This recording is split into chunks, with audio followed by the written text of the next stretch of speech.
తెల్ల ఉల్లిపాయ పండించుకోండి. ఇప్పుడు ఆనియన్ కూడా కొత్త టెక్నిక్ వచ్చింది తెలుసా.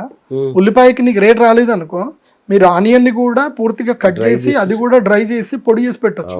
ఇప్పుడు ఆనియన్ అది కూడా పొడి దొరుకుతుంది, ఆనియన్ పౌడర్ కూడా మునగాకు పొడి, ఇవన్నీ మునగాకు పొడి కూడా దొరుకుతుంది.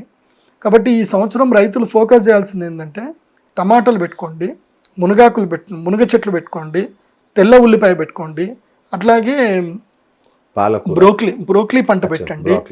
తర్వాత ముఖ్యంగా పాలకూరకి బాగా డిమాండ్ పెరుగుతుంది. పాలకూర మీకు ఇప్పుడు ఒక కట్ట కొనాలంటే 50 రూపాయలు, ఇప్పుడు ఎంత చిన్న కట్ట. సో 500 రూపాయలకి 10 కట్టలు ఇస్తానని చెప్తారు. ఇప్పుడు ఆ పరిస్థితి వస్తుంది పాలకూరకి. సో పాలకూర బాగానే పోతుంది. నెక్స్ట్ ఇంకేం చెప్పాలి, బ్రోక్లీ పంట పెట్టమని చెప్పాను. ఆ తర్వాత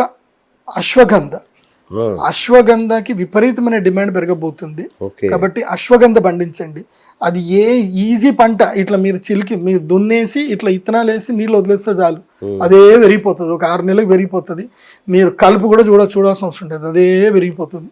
అవి ఏ గోదలు కూడా తినవద్దండి. మంచి అశ్వగంధ పంట, మంచి డిమాండ్. అది 2500 రూపాయలకి, అది మార్కెట్లో 200 రూపాయల కిలో, 25,000కి కింటా ఏమవుతుంది అట. మంచి అది.